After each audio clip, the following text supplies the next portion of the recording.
40% গাড়ির সিলিন্ডারের মেয়াদ নাই। এই সিলিন্ডারগুলো রাস্তায় চলতেছে, এটা খুবই রিস্কি। তবে আমরা সর্বদা সাজেস্ট করি সিলিন্ডার যদি মেয়াদ উত্তীর্ণ হয়ে যায় তাহলে অবশ্যই আপনার সিলিন্ডারের রিটেস্ট করা জরুরি।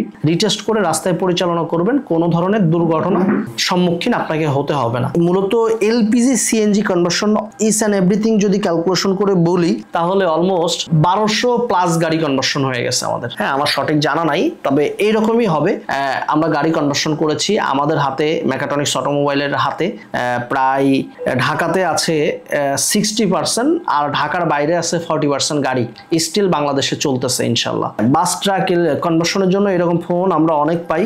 আমি ব্যক্তিগতভাবে সাজেস্ট করি বাস ট্রাক অল্টারনেটিভ ফুয়েলে কনভার্ট করার দরকার নাই। বাস ট্রাকের ইঞ্জিন হচ্ছে ডিজেল চালিত। ডিজেল চালিত হওয়াতে এটা সিএনজি এলপিজি নিতে পারে না। এই ইঞ্জিনটা ডিস্ট্রিবিউটর সিস্টেম করতে হয়, ইঞ্জিনের হেডে কাজ করাতে হয়, তখন কিন্তু অটোমেটিক ডিজেল সিস্টেমটা আউট হয়ে যায়। আউট হয়ে যাওয়ার কারণে আপনার শুধুমাত্র আপনি যদি এলপিজি করেন এলপিজিতে চলবে, আপনি যদি সিএনজি করেন সিএনজিতে চলবে, অন্য কোনো ফুয়েলে চলবে না। এটা বড় ধরনের একটা অসুবিধা। সিএনজি সিলিন্ডার রিটেস্ট করতে হয়, আর রিটেস্ট করাটা বাধ্যতামূলক। একটা সিলিন্ডারে নির্দিষ্ট মেয়াদ থাকে যেটা কোম্পানি ডাইরেক্ট রিকমেন্ড করে যায়, do not use after for example 2024 সালে পর্যন্ত এই সিলিন্ডারটা ব্যবহারযোগ্য। কিন্তু সিলিন্ডারটা ব্যবহার করার আগে আপনাকে মাথায় রাখতে হবে যে আমাদের সিএনজি সিলিন্ডারে একটা প্রেসার থাকে, পিএসআই প্রেসার থাকে, আর এই প্রেসারটা আস্তে আস্তে সিলিন্ডারের ভিতরে যেটা আছে এটা টেম্পার থাকে, এই টেম্পারটা কমে যায়। কমে যাওয়ার ফলে সিলিন্ডারটা ব্লাস্ট হয়।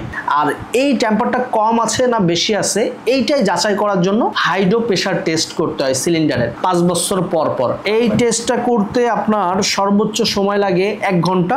এইটার জন্য 5 বছর রিটেস্টের পেপারস নিতে হইলে 3000+ টাকা লাগে একটা সিলিন্ডার টেস্ট করতে 60 লিটার। এলপিজি সিএনজি মূলত আমরা যে কারণে করি, খরচ কমানোর উদ্দেশ্যে কিন্তু এলপিজি সিএনজি কনভার্সন করি।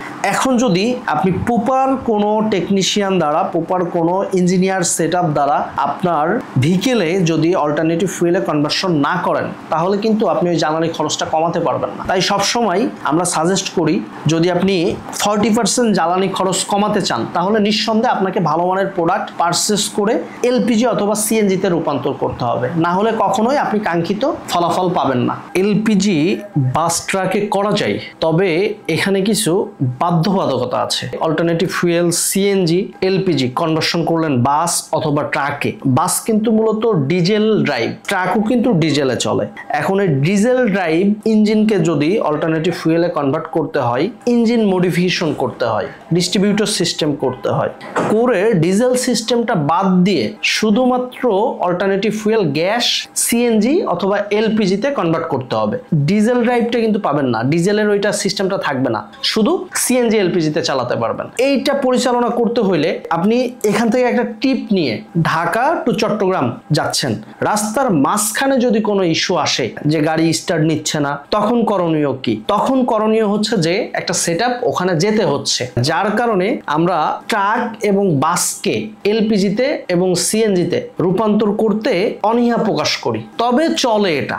আমরা মূলত প্রাইভেট কার অকটেন ড্রাইভ যেগুলো আছে এইগুলো আমরা এলপিজি সিএনজিতে রূপান্তর করে থাকি। এটা এলপিজি সিএনজি কনভার্ট করার জন্য যে আমরা একটা ডিজিটাল ডায়াগ্রাম তৈরি করছি, এটা এখানে একটু ডায়াগ্রাম সিস্টেমে আমরা রেখেছি।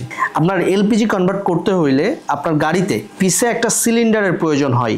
এখানে আপনার এই যে সুইচ থাকে, আপনার কনভার্টার সুইচ, তেল থেকে সিএনজি অথবা এলপিজিতে কনভার্ট করার জন্য। এটা আপনার ইসিও, এটা ইসিইউ, ইলেকট্রনিক্স কন্ট্রোল ইউনিট।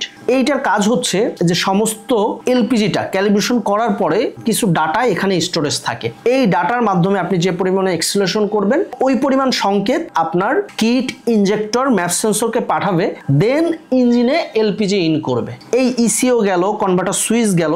এবার দেখেন এটা কিন্তু রেগুলেটর কিট, আমরা যেটা কিট বলি, এই কিটটা মেজর, কিটের বিষয়টা এটা গেল। আর এটা ম্যাপ সেন্সর যে শ্যাকিং করে, ওই জিনিসটা নিয়ন্ত্রণ করার জন্য ইঞ্জিনে যেমন ইসিও থাকে, ইঞ্জিন কন্ট্রোলার থাকে, সেম এলপিজি সিকুয়েন্সিয়াল সিস্টেমটাও এরকম যে একটা আলাদা কন্ট্রোলার থাকে, ম্যাপ সেন্সর থাকে। এই যে ইনজেক্টর রেল, তেলের যে 4টা ইনজেক্টর থাকে, এলপিজিতেও কিন্তু 4টা ইনজেক্টর রেল থাকে, যেটার মাধ্যমে সিএনজি অথবা এলপিজি ইন করে, মেনুপুল হয়ে গাড়িতে ইঞ্জিনে ইন করে। আর এই যে একটা কন্টাক্ট ভালভ থাকে, গ্যাস ফিল্টার সোনোলাইট ভালভ, এটা আমরা কন্টাক্ট ভালভ বলি। এটা দেওয়ার সুবিধা হচ্ছে যে আপনার আলাদা একটা সেফটি পাওয়া যায়। এটা আপনার এলপিজি যদি লিক করে অটোমেটিকও বন্ধ করে দিবে। হ্যাঁ, বিষয়টা এরকম আর কি, এরকম কাজ করে। আপনারা যারা গাড়ি ইউজার আছেন তারা সবসময় যাচাই বাছাই করবেন, যে দেখবেন প্রত্যেক 6 মাস পরে হোক, 1 বছর পরে হোক আমার ইকুইপমেন্টগুলো ঠিক আছে কিনা, এটা রিচেক দিবেন। তাহলে আমি মনে করি এলপিজি হোক সিএনজি হোক হ্যাসেল ফ্রি আপনি গাড়ি চালাতে পারবেন।